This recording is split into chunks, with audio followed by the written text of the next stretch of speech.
Two pairs of glasses sit on a table. One costs $500, and it carries the name of a fashion house you'd recognize in a heartbeat. The other costs a fraction of that, and the brand stamped on the temple is one you've never heard of. Here's the part nobody at the counter will tell you.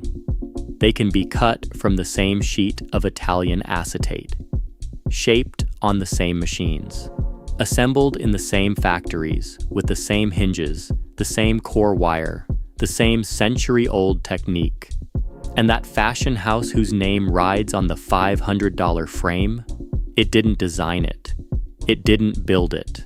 A lot of the time, it never touched it. So what exactly are you paying for? Start with the thing that sounds impossible. A luxury fashion house, one that built its entire identity on craftsmanship, on making beautiful objects by hand, does not make its own glasses. It rents its name. The arrangement has a boring legal term, a trademark license. The house owns the logo.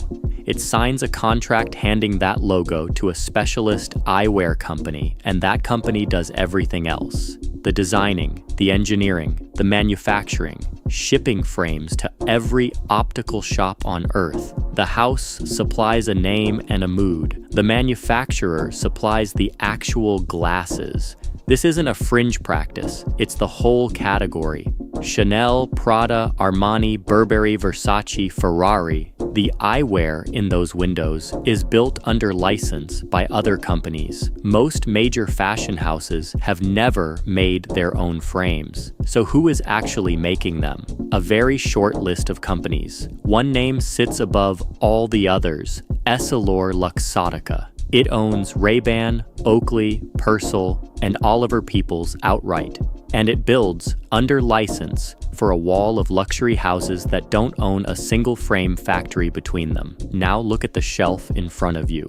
The designer frame, the mid-range frame, the house brand the optician nudges you toward. Different logos, different price tags, different stories printed on the box. Trace them back far enough and the supply chains keep converging on the same handful of Italian and Asian production lines. The competition you think you're choosing between is a competition between trademarks, not between factories. Here's where it gets specific. When a fashion house licenses its name for eyewear, it collects a royalty, a percentage of every pair sold. And that percentage isn't a mystery. Luxottica spelled it out in its own filings to regulators. License deals that generally run 3 to 10 years, with royalties typically landing between 5 and 14% of net sales. 5 to 14% for the name, for nothing but the name. The manufacturer eats the cost of the glass, the machines, the factories, the shipping, the warranties. The house carries the logo, and the logo takes its slice off the top of all of it. But a cut of sales has a weakness if you're the fashion house. What happens in a bad year? What happens if the frames just don't sell? The house has solved that too. Most of these contracts carry a guaranteed minimum, a floor. The manufacturer agrees to pay the brand a set amount no matter what the market does. So the brand doesn't only get paid when a pair sells, it gets paid when a pair doesn't. Sit with that. The most protected party in the entire transaction, shielded from bad design, weak demand, plain bad luck, is the one company that designs nothing, manufactures nothing, and never touches the inventory. The name is insulated from the risk of the product it's named after. Now go back to those two frames on the table, the $500 pair and the cheap one. You'd assume the expensive one is made of something better, a rarer plastic, a secret material, something your fingers could feel. Here's what actually happens. A huge share of the world's quality frames, luxury and budget alike, are cut from acetate made by a single Italian company that has been producing it since 1849, Mazzucchelli. It is the default premium material of the entire industry. And here's the tell, the budget brands don't hide it.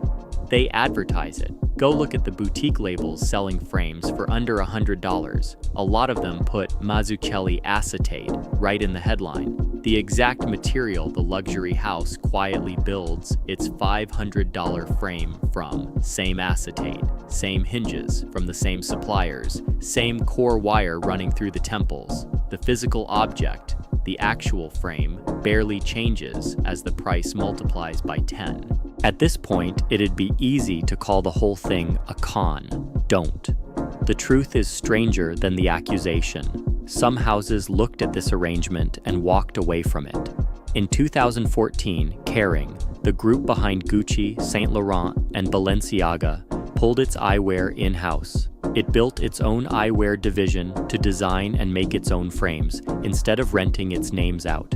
Kering didn't have to, it chose to, which means the licensing model was never a trap. Most houses just decide the royalty check is easier than the factory. Licensing isn't fraud, it's a business structure, and a ruthlessly efficient one. The fashion house monetizes the one thing it truly owns: desire. The manufacturer monetizes the one thing it truly owns: scale. Everyone in that contract is behaving rationally. The only person the structure quietly works against is the one holding the credit card. So, the question from the start: what are you paying for?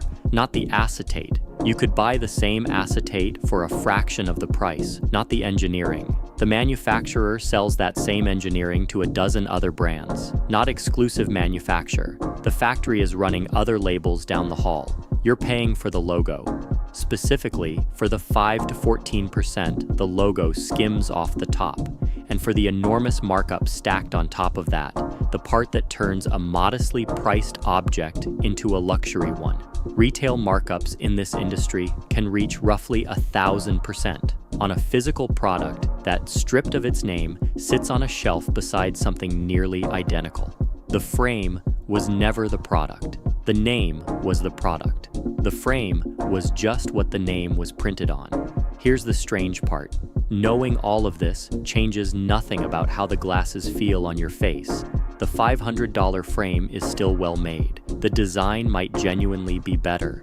The name might genuinely mean something to you. Status is real, and real people pay for it, willingly, eyes open.